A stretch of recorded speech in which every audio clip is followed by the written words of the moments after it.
we talk a lot about metta practices, and metta being really a part of Vipassana.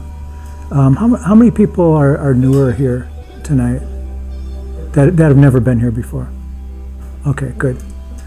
Are everybody meditators? Everybody has a practice going, pretty much? Okay, great. Well, wonderful. We don't have to back up at all then. We can just go forward, But I want to talk a little bit about tonight about gratitude, a gratitude meditation. And I thought we would do one tonight. I was asked to do a series of talks at Hamilton High School. I was kind of impressed to learn that they have like a mindfulness room. They said, come to the front of the school and ask for me, and I'll take you to the mindfulness room and I'll show you around. And I thought, I never had a mindfulness room when I was in high school, so that's,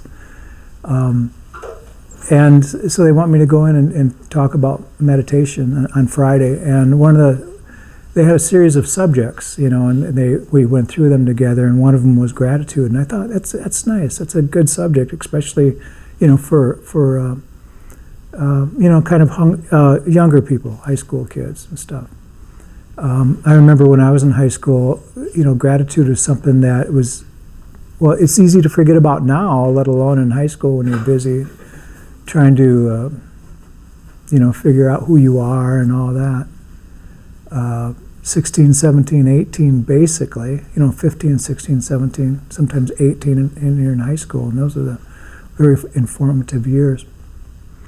But gratitude is a very interesting topic. Like I said, we talk about metta. Metta is loving kindness, where we have have this unconditional love for everybody, and we start with ourselves, and then we move it out to our close, our loved ones, our family, our friends, people that are acquaintances and even enemies and even pets and things like that. So we start here, and then we move out with metta and or loving kindness. And gratitude is kind of the same thing, and it can be practiced by anybody. That's the neat thing about it. We really don't realize it, but gratitude is a big part of our life all the time. Sometimes we don't remember to be as grateful or as appreciative as we could, and that's where the mindfulness kind of comes in. So if we just take a few moments throughout our day, sometimes in the morning is a nice time to do it, to be appreciative for everything that we have. Like first thing in the morning, it can really make a big impact on our life, and it can change our entire day if it becomes part of our practice. And that's really the neat thing about it. And that's where the mindfulness comes in, to remind us, to be grateful for what we have. And, we can do certain things like at this moment right now, what is the most, I'm asking each one of you privately, so to speak, but what is the biggest thing that you're grateful for right now? And it's likely something that we never thought of until we got asked that question. What is the number one thing that you're grateful for? And is it for a person or a thing or a situation?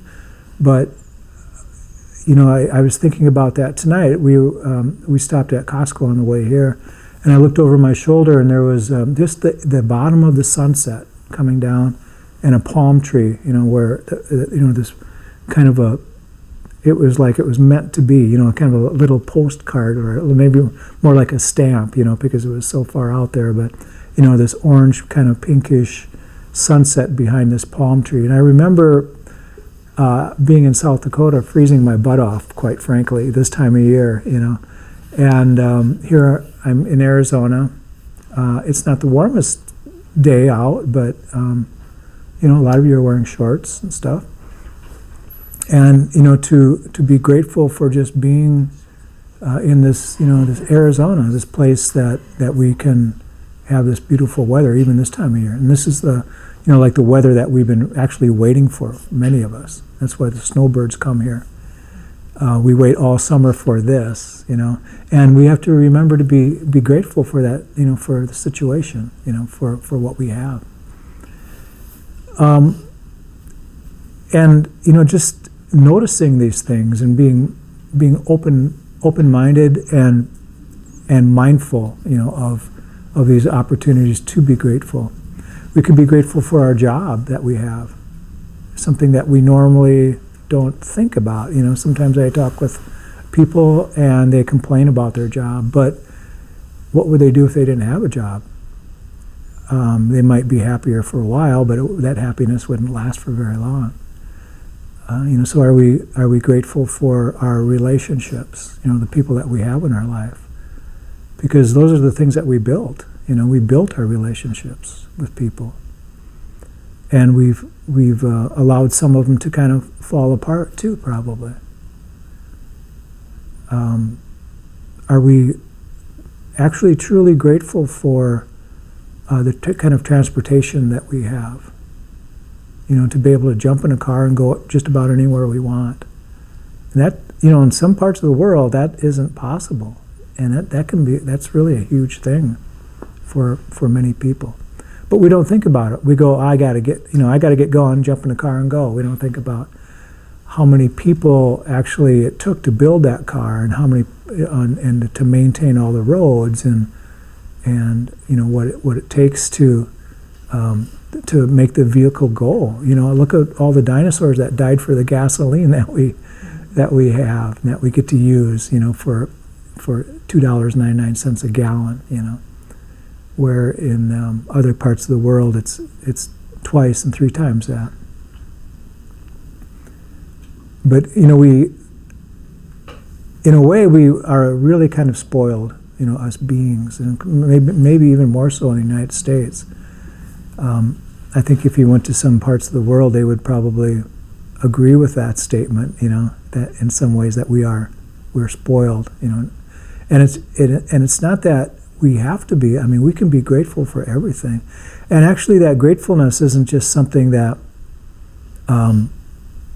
is beneficial for our well-being, so that we don't feel like we're spoiled, but it's actually something that can enhance our entire life.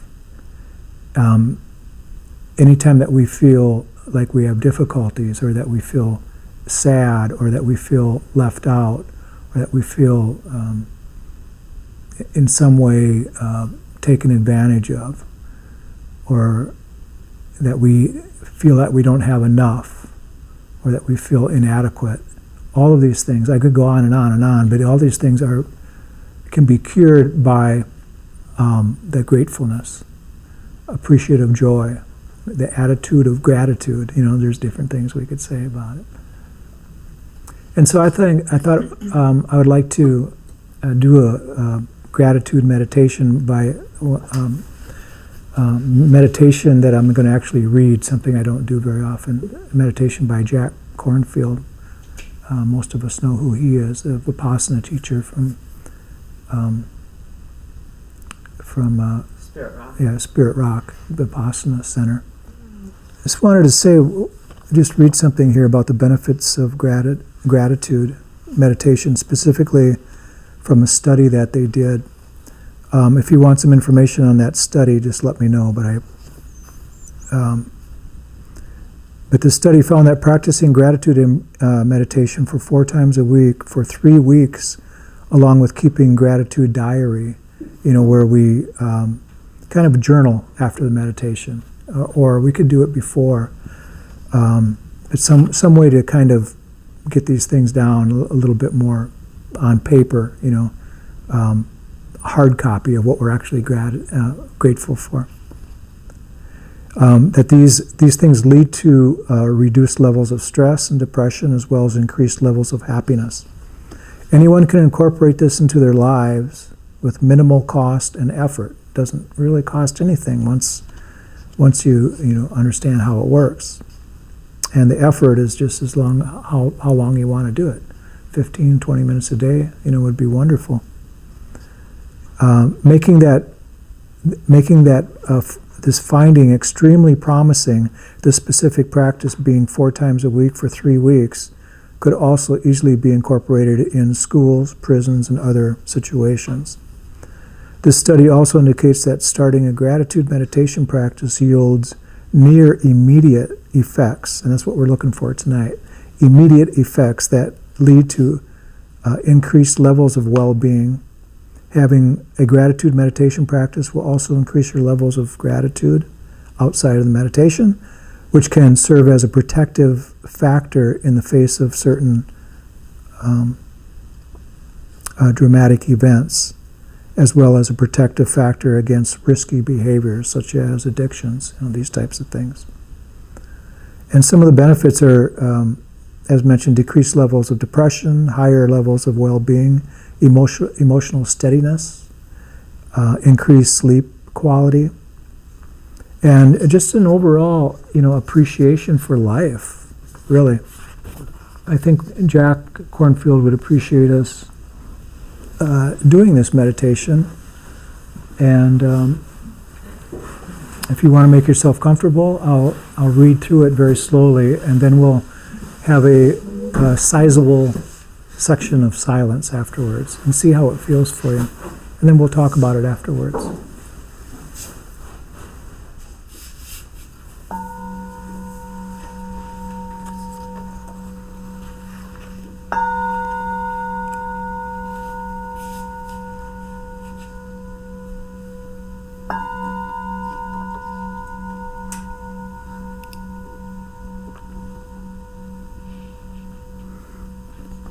Just allow yourself to be comfortable. Sit quietly and easily.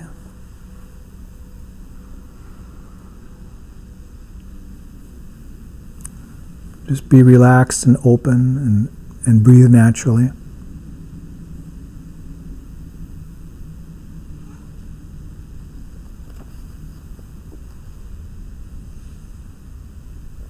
So we begin the practice of gratitude by feeling how year after year you have cared for your own life. Now let yourself begin to acknowledge all that has supported you in this care.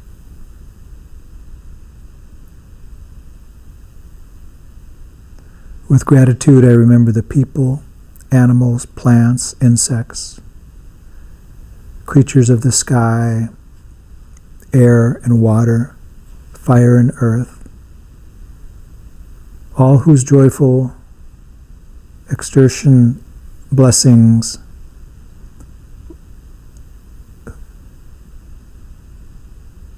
all the blessings blesses my life every day.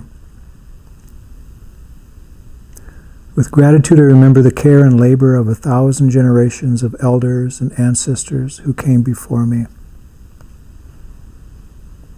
I offer my gratitude for the safety and well-being I have been given. I offer my gratitude for the blessings of this earth I have been given.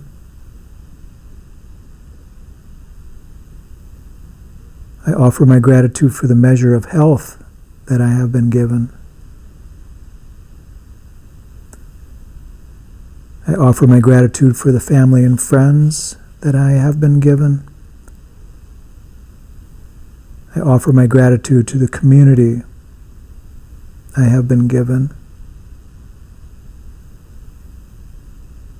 And I offer my gratitude for the teachings and lessons that I have been given.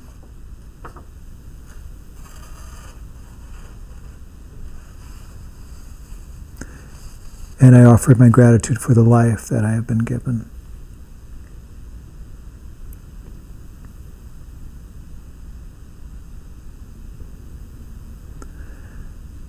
And just as we are grateful for our blessings, so we can be grateful for the blessings of others.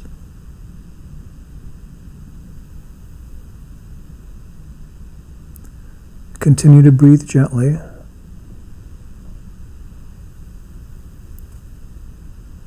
And bring your mind to somebody that you care about. Somebody that it is easy to rejoice for.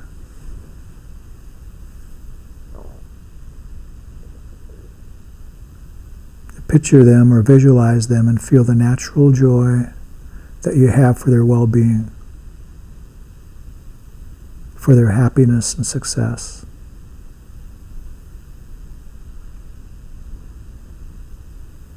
And with each breath, offer them your grateful, heartfelt wishes.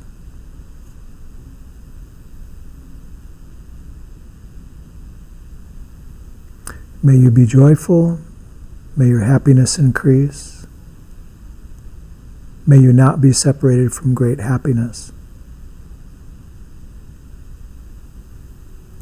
May your good fortune and the causes of your joy and happiness increase.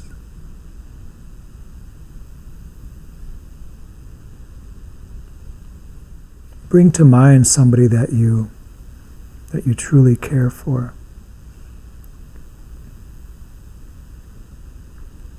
And ask yourself how wonderful it is to have them in your life, and be grateful for them being there, whether they're alive or have died.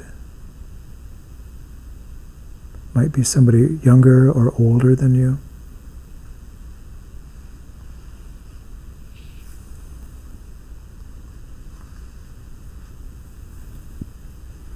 And notice how being grateful for just this moment feels within the body.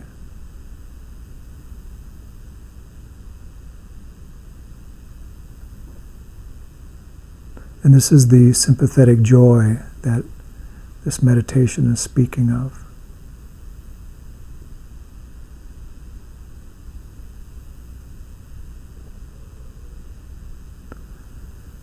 Just think of the last experience that you were truly happy, and think of how grateful you are for that experience, no matter what it is. Maybe you're given something, or maybe something went extremely well for you.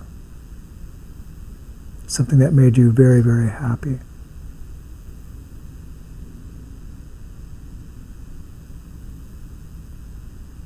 And how much gratitude you had for that experience.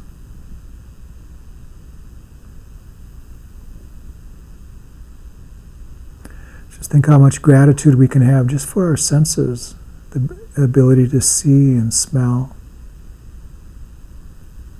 and taste and hear and touch things. And even if one of these senses might not be working properly for us for whatever reason, we can have gratitude for the reason behind that too.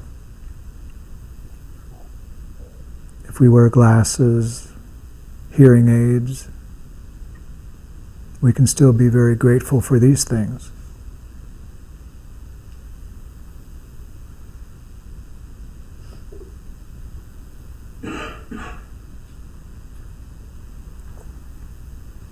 Think of the moments when we see a sunset, how it makes us feel. This is a moment of gratefulness at the end of the day. Sometimes even if we've had a horrible day, we can notice this beautiful sunset and realize that this day has been a gift. The same gift that we'll have tomorrow morning when we wake up, another day. Another day to have all these experiences that we can be very mindful of,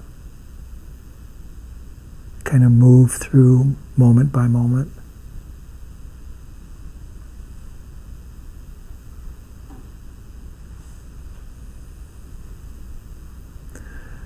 Maybe we can just be grateful for the experience that we're having now, the ability to set aside time to come here with friends and meditate. To be able to be in this building and have the temperature controlled somewhat, very few sounds, and just have a pleasant experience for a while this evening while we're practicing meditation.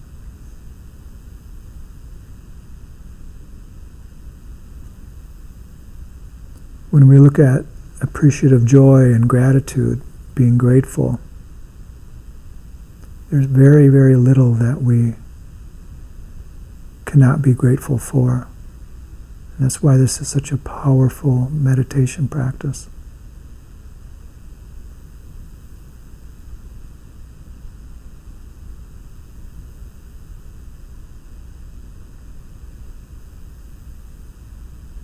And all it takes is an open heart and open mind, a little bit of mindfulness to remember to share this gratefulness with ourselves, to open up to the possibility that there's a real possibility that we could not have any of this. So it is an attitude of gratitude.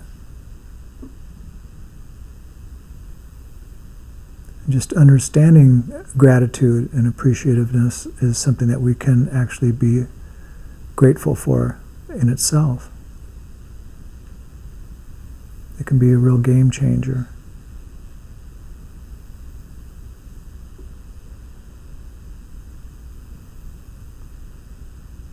So we'll sit in silence, use the breath. Use the breath to bring your attention back to the stillness. Another thing that we can be grateful for.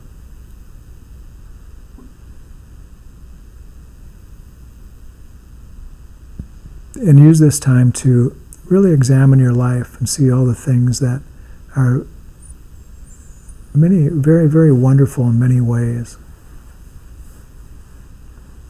Things that have changed your life and made it what it is. Things that have brought you joy, happiness.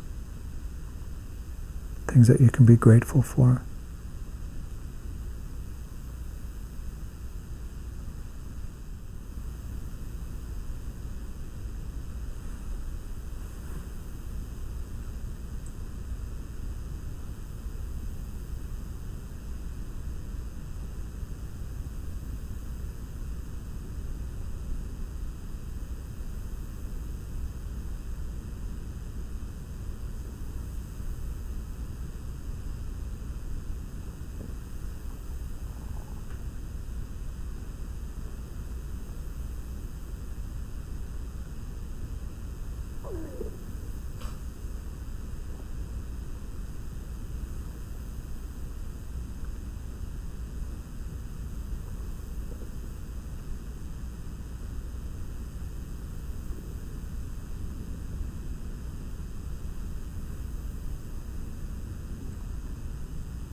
May each one of us and all beings be well, happy, and peaceful. May no harm come to us. May no difficulties come to us. May we all meet with spiritual success. And may we have the patience, courage, and understanding to meet and overcome any problems or difficulties that we might face in life. Thank you, everyone. It's a nice meditation.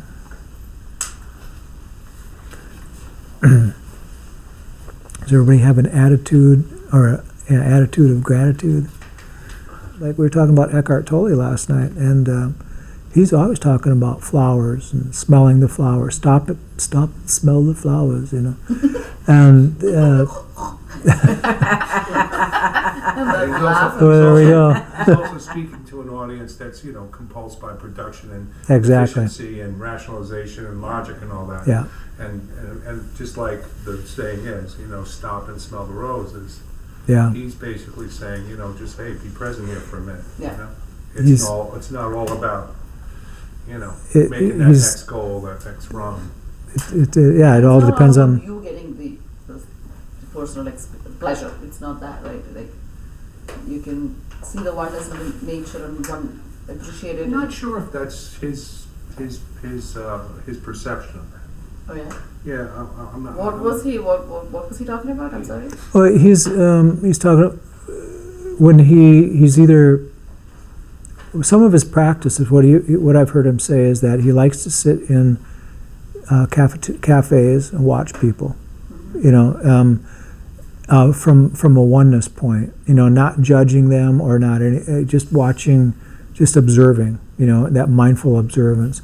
But in the same token, he likes to be, not around people and be in nature and just enjoy nature and be in that natural silence. The reality, the reality of nature. Yeah, the way I listen to him is that he talks about that experience that he had where he just like he let go of everything, and experienced that tremendous feeling of bliss. Mm-hmm. Of just being present. Mm-hmm. And with that came all the senses, operating within at some level of precision, and discernment. Yeah, when this shift happened, he probably experiences everything 100 times more than we all do because our mind is scattered 100 ways. Right. For Yeah. him, it's precise and pointed. Yeah. Talked about having 80% of his thoughts being removed. Yeah. Or stopping in that moment, yeah. So the kind of zooming in on the important stuff in a way. I guess that's what we're saying. Yeah. And he's talked about. Again, we talked about this last night, but like 95% of our thoughts are the same ones that we've had yesterday or the day before, and that many of the thoughts that we had 10 years ago are the exact same thoughts that we've had now.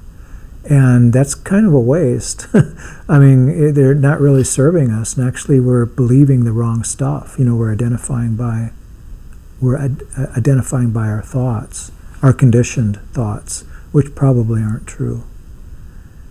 It just keeps going round and round. And so if we would lose 80% of those conditioned thoughts, and just leave room for the insight, the clarity that the stillness can provide us, the reality, the ultimate reality of the present moment, that would be pretty joyful compared to what most people go through with their restlessness and worry and all these things. Constantly, it's like we are addicted to. Let's just take a look at the future one, just the future alone. Like somebody can be lost in thought about planning their future and goals and these wonderful things that are coming up in the future and anticipate their future. And there's nothing wrong with that, but they're not present. But most people are lost in the future in the area, oh no, this is going to happen, or this might happen. I'm fearful of this. Fearful of that, and that's even worse, and that absolutely not present in there. So there's two different ways to look at the mind being in the present. I mean, in the future, and not in the present moment. And then, of course, the past is just another thing, where we start thinking about the past and living in all that stuff. And the biggest mistake we can make is to believe that all of the actions and experiences that we had in the past form our today. That's the biggest mistake we can make, as opposed to all the actions and everything that we do now form our tomorrow. That's the fact. That's the truth. But those things that happened, particularly, I'm talking about the damage, the stuff that is resting in our subconscious mind from the negativity that happened in the past. A lot of people, that just holds people down, holds them back in a very severe way. And so if some people are just lost in that, and they believe that they believe that as their reality. All these things happened back then, so this is what I am now.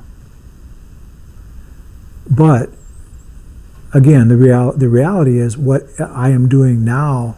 All the things that I'm doing now form what I will be, but it's still presence. What I will be in the future, it's still following me. Everything is still following me into the future. It's still present moment. That's all there is a present moment, where we're talking about the mind and how affected we are by the time of the past, and how we handle the future and look at the future. It's very interesting. And so that present moment is like, if we can rest in that, just imagine resting in the present moment. Hopefully some of us did it here for a number of minutes, that we were able to expand those moments. But if we could do that for 30 minutes, like the whole meditation, it would be a wonderful meditation, wouldn't it? It would be incredible. If we could expand that like some people do for hours, for long lengths of time, even in the dreams. And that's what Eckhart Tolle, and he's just one person, is talking about as far as expanding those moments. He said after his awakening, he processed it for a number of years, like 2 years, and that's when he was sitting on a bench in a park and watching people. Didn't really know what to do. He was just processing this feeling of being happy for once in his life, rather than being suicidal, real bad stuff. He talks about such acute suffering for years and years. All of his life, really. Before the shift happened, Yeah. It's amazing. He said when he was like 6 years old, there was a scaffolding by his house, and he thought, oh, well that's great, because if things get really bad, then I can climb that scaffolding and jump down. At that age, he was thinking that. He remembers thinking that. So we should be grateful that most of us don't have those kinds of thoughts. I hope not. If you do, come see me, please. But that's part of gratitude. That's what we're talking about tonight, and being grateful for what we have. And I asked everybody here if they've meditated before and if they've been here before, and that means that we are on the right path anyway. That things are going pretty well for us, and we should be grateful for that too.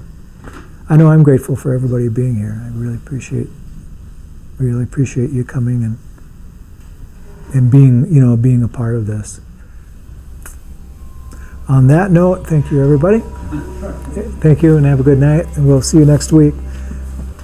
You're welcome.